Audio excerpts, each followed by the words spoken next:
देश की बात में आपका स्वागत है और मैं हूं आपके साथ लोकेश लकी जगवानी। खबरों की शुरुआत करेंगे विस्तार के साथ। खबरों में आगे बढ़ते हैं। शनिवार को केंद्रीय गृह मंत्री अमित शाह बिहार दौरे पर पहुंचे। इस दौरान उन्होंने भोजपुर जिले के जगदीशपुर में वीर कुंवर सिंह की जयंती के मौके पर आयोजित कार्यक्रम में हिस्सा लिया। इसके बाद वे सासाराम में गोपाल नारायण सिंह विश्वविद्यालय के दीक्षांत समारोह में शामिल हुए और सासाराम मेडिकल और मैनेजमेंट के छात्रों और अन्य पाठ्यक्रमों में 700 से ज्यादा छात्रों को डिग्री प्रदान की। इस दौरान उन्होंने छात्रों को संदेश देते हुए कहा कि मोदी जी ने आजादी के 75वें साल में अमृत महोत्सव मनाने का निर्णय किया।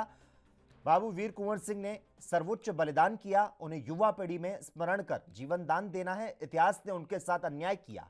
राष्ट्रभक्ति का कार्यक्रम मैंने अपने जीवन में कभी नहीं देखा।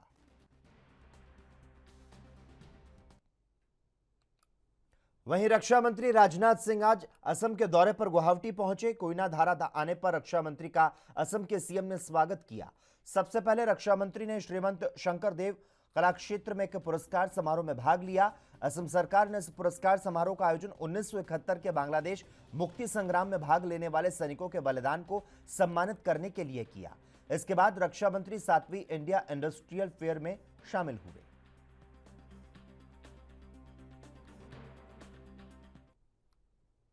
सऊदी अरब की सरकार ने भारत को सूचित किया है कि इस साल भारतीय नागरिक हज यात्रा कर सकेंगे। हालांकि कोविड संबंधी नियमों के चलते उसने हज कोटे को सीमित करके 79,237 कर दिया है।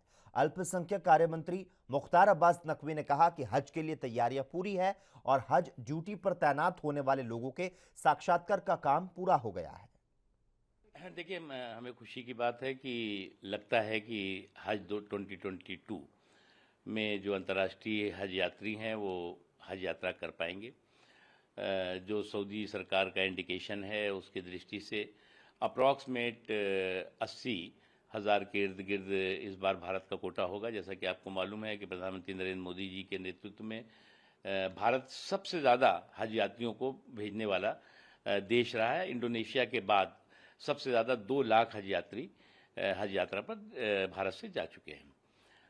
हज यात्रा की पूरी तैयारियां हमने कर ली हैं। जो हज पे जाने वाले गवर्नमेंट ऑफिसर्स हैं, डिपुटेशन पर जो जाने वाले लोग हैं, पैरामेडिकल ऑफिसर्स हैं, वो सारी तैयारियां हो गई हैं। उसके साथ ही साथ सभी इम्बार्केशन पॉइंट्स पर जो है वैक्सीनेशन की व्यवस्था की गई है, RT-PCR टेस्ट की व्यवस्था की गई है, क्योंकि वहाँ के लिए जो है वो कंपलसरी है कि 72 आवर पहले का RT-PCR टेस्ट होना चाहिए, उसकी व्यवस्था। खुशी की बात है कि इस बार जो है वो 5,000 से ज़्यादा मुस्लिम महिलाएं बिना महरम के हज यात्रा पर जाएंगी। जैसा कि आप जानते हैं कि पहले महरम के साथ ही हज यात्रा पर जाने की बाध्यता थी, उस बाध्यता को नरेंद्र मोदी जी ने ख़त्म किया है और बिना महरम के हज यात्रा पर महिलाएं जाने लगी थी, पहले भी गई थी। और पिछले 2 वर्षों में जो एप्लीकेशंस थी वो भी, और जो नई एप्लीकेशंस हैं उनको भी जोड़ करके लगभग 5,000 के इर्द गिर्द मुस्लिम महिलाएं इस बार बिना महरम के हज यात्रा करेंगी। जिन जिन 10 इम्बार्केशन पॉइंट्स हैं, 10 इम्बार्केशन पॉइंट से कहाँ से कितने हज यात्री जाएंगे उसका भी जो है वो प्रक्रिया चल रही है। और जो 10 इम्बार्केशन पॉइंट है, चाहे वो तमिलनाडु कोची का हो, हैदराबाद का है, बेंगलुरु का है, अहमदाबाद है, दिल्ली है, मुंबई है, लखनऊ। मुंबई के खार इलाके में अमरावती सांसद नवनीत राणा और उनके पति रवि राणा को मुंबई पुलिस ने गिरफ्तार कर लिया। उन पर अलग अलग समूहों के बीच नफरत फैलाने का आरोप है। इसके पहले राणा दंपति के आवास के बाहर शिवसेना कार्यकर्ताओं ने विरोध प्रदर्शन किया। सैकड़ों कार्यकर्ताओं को उनके आवास के बाहर देखा गया। इस बीच नवनीत और उनके पति रवि राणा को पुलिस खार पुलिस स्टेशन लेकर पहुंची। इस दौरान नवनीत ने कहा कि हमें जबरन यहां लाया गया है। आदरणीय फंडामेंटल लीडर हैं, जिस तरीके से लोक प्रतिनिधि अपने प्रश्नों के लिए लड़ता है और जो हम लड़ रहे हैं आज, आपकी और पंतप्रधान जी को मैं विनती करूंगी कि इस चीजों को ध्यान में रखते हुए ये महाराष्ट्र को आपकी जरूरत है। और नारायण राणे साहब को बोलूंगी, आज आपकी हम जैसे लोगों को लोक प्रतिनिधि लगा दीजिए, देखते हैं तुम्हारे में ऑफेंस लगा। मुंबई में हनुमान चालीसा के जाप को लेकर विवाद गर्मा चुका है। निर्दलीय सांसद नवनीत राणा और उनके विधायक पति रवि राणा ने मुख्यमंत्री उद्धव ठाकरे के आवास मातोश्री के बाहर हनुमान चालीसा का जाप करने का ऐलान किया था।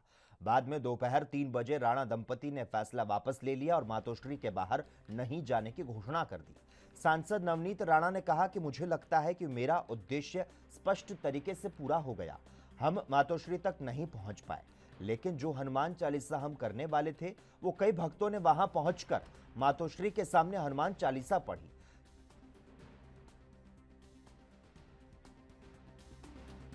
मुझे लगता है मेरा उद्देश्य स्पष्ट तरीके से पूरा हो गया है।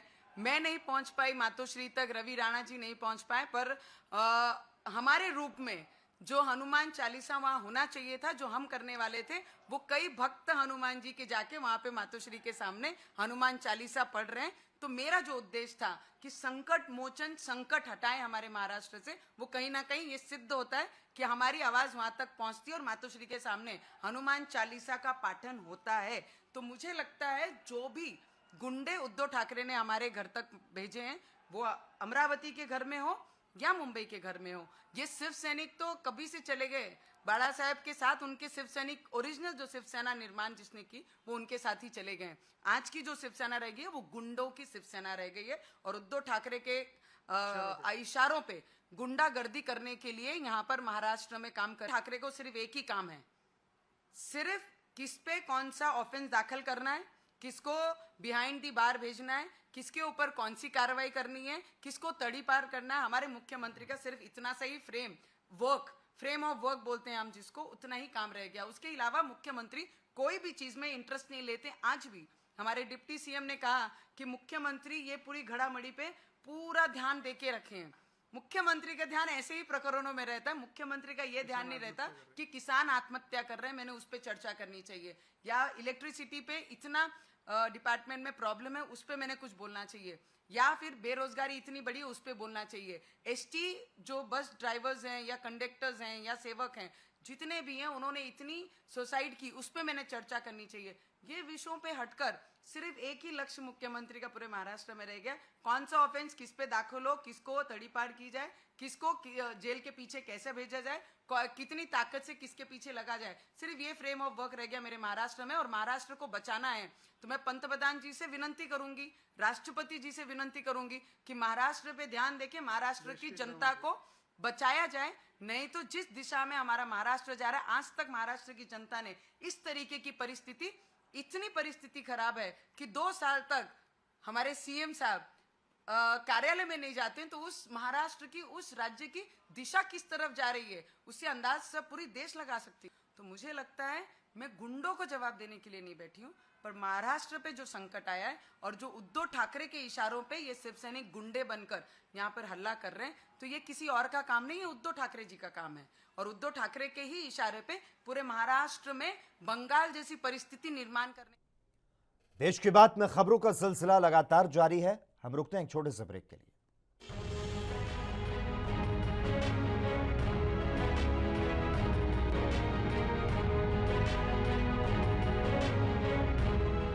ब्रेक के बाद देश की बात में एक बार फिर से आपका स्वागत है। सांसद नवनीत राणा के पति और विधायक रवि राणा ने उद्धव ठाकरे को चेतावनी देते हुए कहा कि उनकी धमकी से डरने वाले नहीं। घमंडी उद्धव ठाकरे को राम भक्त जल्दी सबक सिखाएंगे और उनका घमंड तोड़ेंगे। हनुमान चालीसा ये हनुमान जयंती के शुभ पर्वों पे पढ़ना चाहिए। मुख्यमंत्री को हमने नम्रता से हाथ जोड़ की विनंती की थी। जब एक राज्य का मुख्यमंत्री कमजोर हो जाता है, जनता को न्याय नहीं दे पाता है, कहीं ना कहीं महाराष्ट्र के किसान, यहाँ के बेरोजगारी बढ़ रही है, यहाँ लोड शेडिंग बड़े पैमाने में बढ़ रहा है, यहाँ पे हाहाकार मचाए, कायदा सुव्यवस्था बिगड़ चुकी है। ऐसे टाइम पे मुख्यमंत्री मंत्रालय 2 साल 3 साल जाते नहीं, विदर्भ के कोई जिले पे किसानों को मिलने जाते नहीं, कोई एमएलए एमपी को मिलते नहीं। ऐसे परिस्थिति में जो संकट महाराष्ट्र के ऊपर है और उस संकट को पार करने के लिए जो आज 7.5 मुख्यमंत्री के माध्यम से महाराष्ट्र लगी है, वो खत्म करने के लिए हमने विनंती की थी, हनुमान चालीसा पढ़ो, उससे सब संकट दूर हो जाएंगे। पर उन्होंने उसका विरोध किया, हमारा विरोध किया और हमको कहा आप मुंबई में कदम रख के दिखाओ। हम मुंबई में आ चुके, हमारे मुंबई में घर में यहाँ पे हमको डिटेन करके रखा है।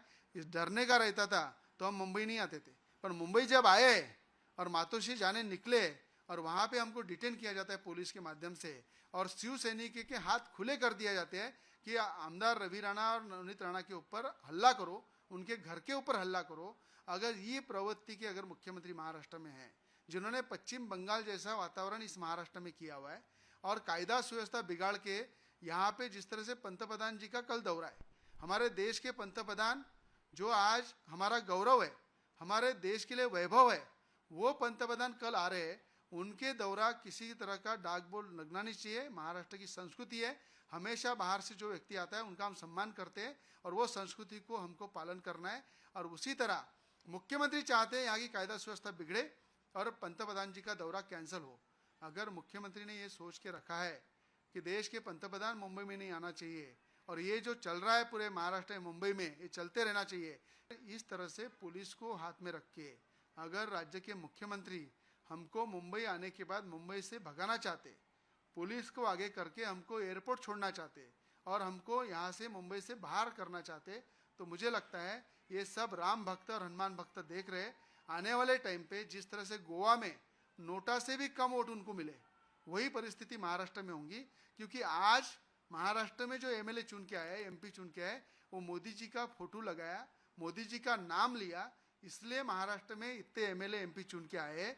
और उन्होंने जब प्रचार कर रहे थे तब मोदी जी का फोटो बड़ा था और बाला साहब ठाकरे जी का फोटो छोटा कर दिया था, क्योंकि सत्ता के लिए ये बाला साहब के विचार भी भूल सकते, सत्ता के लिए भाजपा के पीठ पे खंजीर खुपस के दूसरे किसी के साथ संसार भी कर सकते, दूसरे किसी के साथ सरकार भी बना सकते हैं। इसलिए उद्धव ठाकरे ये युगोष्टिक आदमी है, इनमें अभिमान, इनको जो घमंड है वो घमंड आने वाले समय में राम भक्त और हनुमान भक्त जरूर तोड़ेंगे और इनको।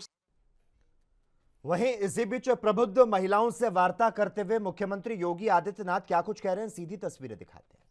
उनकी आर्थिक स्थिति ठीक थी, वे स्वयं करने के इच्छुक थे। उनके जिसकी पारिवारिक स्थिति अच्छी है, बैंकों से उनके संबंध हैं, अपना कारोबार पहले से भी है, शुरू कर सकते हैं। लेकिन जो नया युवा है वो कैसे करेगा? तो उसमें से कुछ लोगों ने कहा, तो मैंने उनसे पूछा, मैंने कहा भी क्या आप प्रधानमंत्री स्टार्टअप योजना के बारे में जानते हैं? उन्होंने कहा नहीं। मैंने कहा प्रधानमंत्री स्टैंड अप योजना? उन्होंने कहा नहीं। मैंने कहा प्रधानमंत्री मुद्रा योजना? उन्होंने कहा नहीं। मुझे लगा कि जिनके लिए हम लोगों ने योजना बनाई है उनको इसकी जानकारी ही नहीं है। शासन योजना बनाती है, शासन के विभागों तक वो सीमित हो जाती है, वहां का बाबू ही उस तक सीमित हो जाता है, बाकी योजना वहीं पर दम तोड़ने लगती है। मैंने तब विश्वविद्यालयों में कई जगह इस प्रकार के संवाद के कार्यक्रम किए थे और मैं बार बार इस बात को कहता हूं कि हमारे संस्थाओं को समाज के साथ जुड़ना होगा, क्योंकि इनके पास, संस्थाओं के पास सैद्धांतिक नॉलेज है, थ्योरेटिकल ज्ञान है, लेकिन समाज के पास प्रैक्टिकल नॉलेज है और व्यवहारिक ज्ञान उनके पास है। वे उसके व्यवहारिक पक्ष के साथ जुड़े हुए हैं, हम उसके सैद्धांतिक पक्ष के साथ जुड़े हुए हैं। जब व्यवहार और सिद्धांत दोनों मिलकर के काम करेगा तो परिणाम आएगा। तब महाराष्ट्र में हनुमान चालीसा की राजनीति अब दिल्ली तक पहुंच चुकी है। नवनीत राणा को मातोश्री के बाहर हनुमान चालीसा पढ़ने की घोषणा के बाद अब एनसीपी महिला जिला अध्यक्ष फहमिदा हसन खान की तरफ से देश के प्रधानमंत्री नरेंद्र मोदी के आवास के बाहर हनुमान चालीसा पढ़ने की घोषणा की गई है।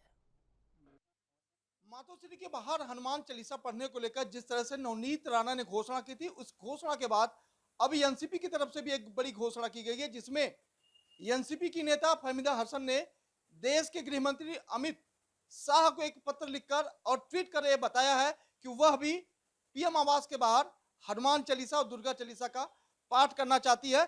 इस विषय को लेकर हमारे साथ फहमिदा हसन जी हैं। फहमिदा जी, किस तरह की आपकी घोषणा है और कब आप जो है हनुमान चालीसा के लिए परमिशन ले रही?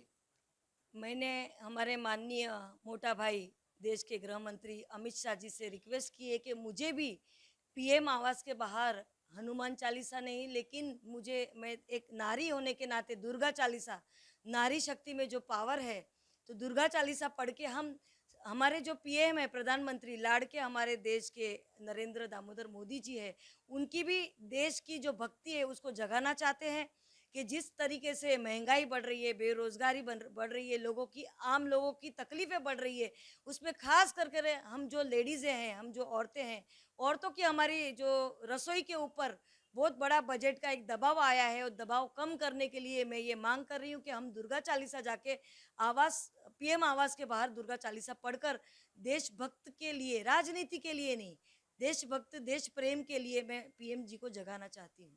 देखिए फमीदा जी, जिस तरह से नवनीत राणा ने घोषणा की थी कि मातोश्री के बाहर वह हनुमान चालीसा पढ़ेंगे, उसके बाद लगातार तमाम शिव सैनिक मातोश्री के बाहर इकट्ठा हो गए। अब आलम यह है कि नवनीत राणा अपने घर में ही कैद हो गए हैं। क्या है आपको इस ट्वीट के जरिए किसी का रिस्पांस आया है या जानकारी कोई मिली है? मुझे हमारे गृह मंत्री जो देश के, उनकी तरफ से नहीं, पीएम की तरफ से नहीं, लेकिन लोगों का बहुत अच्छा रिस्पांस आया है। लोग मेरी सद्भावना से जुड़ना चाहते हैं। वो बोले आपको जिस दिन टाइम मिले हम लोग भी आना चाहते हैं, क्योंकि जो भारत देश है, अनेकता में एकता, भारत की यही विशेषता रही है। यहाँ हर जाति के लोग, ऐसा नहीं कि हिंदू मुस्लिम, लेकिन हर जाति के लोग एक दूसरे के भाईचारे और गंगा जमनी तहजीब से रहना चाहते हैं। लेकिन ये जो राजनीति बीच में करते हैं, उसी के चलते लोगों को तकलीफ होती है। ना भोंगे की किसी को तकलीफ है, ना लाउड स्पीकर की तकलीफ है। फमीदा जी, अमरावती से आकर मातोश्री में अगर हनुमान चालीसा पढ़ने की बात नवनीत राणा करते हैं, तो आप इसे कितना सही मानती हैं? देखो, मैं इस बात को गलत ही मानूंगी, क्योंकि क्या है कि नवनीत राणा जो उनके जहां अमरावती से जो चुन के आई है, वो भी आज एक राष्ट्रवादी और शिवसेना के जोर पे वो चुन के आई है, लेकिन अभी कैबिनेट में उनको कुछ अच्छा पद चाहिए। तो अगर वो बीजेपी के गुण नहीं गाएंगी, बीजेपी की जो राजनीति है केंद्र की वो नहीं करेगी, तो वो आगे नहीं बढ़ सकती है। उसके चलते आप भी देख रहे कि 5 राज्यों में अभी जो चुनाव बीजेपी हार चुकी है, उसी दिन से वापस से ये धर्म की राजनीति चालू हो गई है। हिंदू मुस्लिम तो चालू जाहिर हो तौर गई है। पर जिस तरह से 5 राज्यों में चुनाव हारने के बाद बीजेपी ने एक नया स्टैंड खड़ा किया है, जिसको लेकर कभी मनसे का सहारा लेती है तो कभी नवनीत राणा का सहारा लेती है। इसी लिहाज से लगातार जो है हनुमान की जो गुणगाथा है, प्रतिमा है, या फिर हनुमान चालीसा को लेकर लगातार महाराष्ट्र में राजनीति की जा रही है। फिलहाल वो राजनीति कितनी सफल होती है, ये अपने आप में एक बड़ा सवाल है। कैमरा पर्सन विनय सिंह के साथ में सोनी, एनबी न्यूज, मुंबई।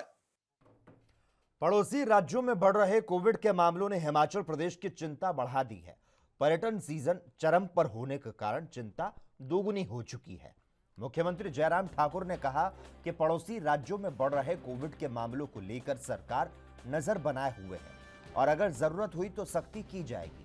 हालांकि कोविड का नया वेरिएंट नहीं आया है, लेकिन फिर भी प्रदेश सरकार सतर्क है। वहीं केजरीवाल के कांगड़ा जनसभा में मुख्यमंत्री को लेकर दिए गए बयान पर जयराम ठाकुर ने कहा कि केजरीवाल कांगड़ा में आकर थोड़ा बोलना सीख गए, लेकिन केजरीवाल मर्यादा में रहकर बयान दे। देखिए, मैं इस बात को कह रहा हूं कि अभी तक कोई नए वेरिएंट का जिक्र तो नहीं आया है उस रूप में, लेकिन फिर भी उसके बावजूद हमको सावधान रहने की ज़रूरत है।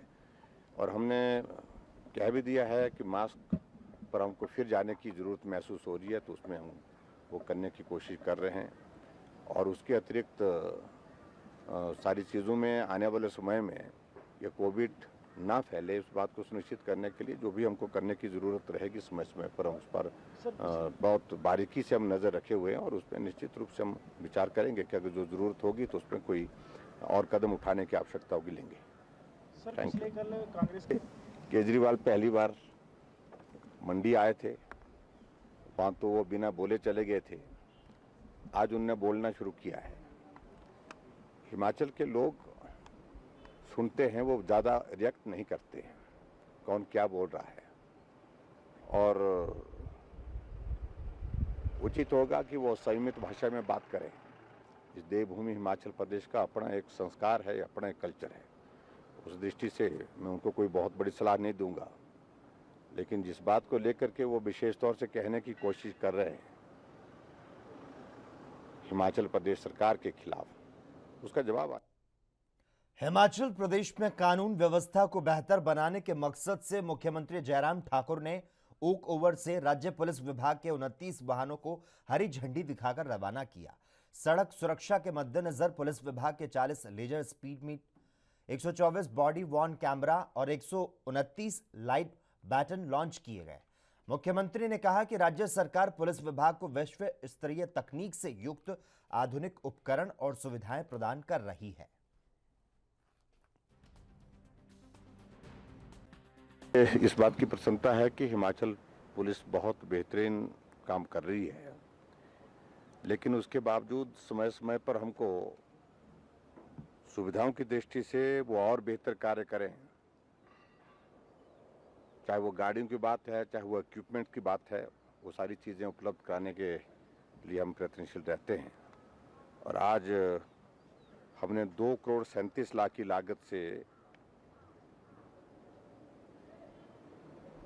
40 laser speed meter, 124 body worn camera और 129 लाइट बैटन जो है वो उपलब्ध करवाए हैं, और जिसके कारण मैं समझता हूं कि पुलिस विभाग को बहुत बड़ी एक सुविधा मिलेगी। बहुत सारे थाने ऐसे हैं जहां पर गाड़ी उपलब्ध नहीं है, गाड़ी है तो पुरानी है, वो चलने की स्थिति में नहीं है।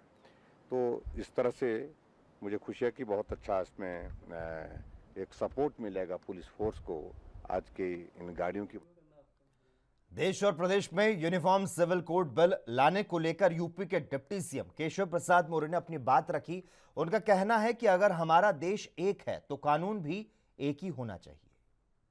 गृह मंत्री जी ने जो कहा है, हमारे पूर्व राष्ट्रीय अध्यक्ष जी ने जो कहा है, वह ऐसी बात कही है जो इस देश की जरूरत है। एक देश में एक कानून सबके लिए हो, इसकी आवश्यकता है। किसी के लिए कुछ हो, किसी के लिए कुछ हो, इससे बाहर निकल करके मैं समझता हूँ सोचने की आवश्यकता नहीं है। और उत्तर प्रदेश सरकार भी इस दिशा में गंभीरता से विचार कर रही है, और जिस प्रकार से उत्तराखंड सरकार ने अपने कदम बढ़ाए, उसी प्रकार से उत्तर प्रदेश सहित, जैसा माननीय गृह मंत्री जी ने कहा है, देश के अन्य राज्यों में भी जहाँ भाजपा की सरकार है वहाँ भी, और जहाँ गैर भाजपा सरकारें हैं, अगर सबका साथ सबका विकास, सबके लिए एक जैसा कॉमन सिविल कोड, ये तो एक ऐसी चीज़ है जिसका सबको मांग करनी चाहिए, सबको स्वागत करना चाहिए। लेकिन हर जगह जब वोट बैंक तलाशता है व्यक्ति, तो निश्चित तौर से उसके सामने तुष्टीकरण की राजनीति दिखाई देती है। लेकिन अभी तो मैंने कहा कि इस पर विचार, जैसे कि उत्तर प्रदेश इस पर विचार करने की पूरी तरह से तैयारी में है, और इस दिशा में निश्चित तौर से माननीय गृह मंत्री जी की भावना को भी ध्यान में रख करके, और वैसे भी न्याय की दृष्टि से भी जो भेदभाव है उसको खत्म करेंगे हम लोग। सबके लिए एक जैसा कानून हो। और ये जो भारतीय जनता पार्टी के जो प्रमुख मुद्दे रहे, उनमें से एक यह भी है कि हम धारा 370 की बात कर रहे थे तो धारा 370 समाप्त हो गई। श्री राम जन्मभूमि की बात कर रहे थे, रामलला का मंदिर बन रहा है। राजस्थान के जयपुर में बीजेपी सांसद राज्यवर्धन सिंह राठौड़ ने राजस्थान की कांग्रेस सरकार पर निशाना साधा। उन्होंने मुख्यमंत्री अशोक गहलोत पर राज्य को तालिबान बना देने का आरोप लगाया। अलवर की घटना पर बोलते हुए राठौड़ ने कहा, राजस्थान को तालिबान बना दिया है। जो कानून पास हो रहे हैं, जो आदेश पास हो रहे हैं, ये राजस्थान सरकार की मंशा दिखाते हैं, जो इनकी दशकों पुरानी है। पहले छुपी रहती थी, इनका तुष्टीकरण दिखाई नहीं देता था। आज आप सबके माध्यम से, सोशल मीडिया के माध्यम से, इनकी जो सोच है, इनकी जो हरकतें हैं, वो जग जाहिर हो जाती हैं, और इसीलिए इनका सफाया पूरे देश से हो रहा है। लेकिन ये बौखलाए हुए हैं, नहीं होनी चाहिए। तो बोलते हैं वो तो अधिकारी की गलती है। बोला ये करौली के अंदर दंगे क्यों हुए, तो बोलते वो नारा गलत लगा था। और नारा कौन सा था? जय श्री राम का नारा। किसने बोला ये बात? और कोई मामूली व्यक्ति नहीं, राजस्थान के गृह मंत्री, जो राजस्थान के मुख्यमंत्री भी हैं, वो कहते हैं बॉडी लैंग्वेज सही नहीं थी, नारा गलत था। यानी ये कह रहे हैं कि अगर ऐसा नारा लगे जय श्री राम राजस्थान के अंदर तो दंगे होने चाहिए। क्या ये कहना चाहते हैं मुख्यमंत्री साहब?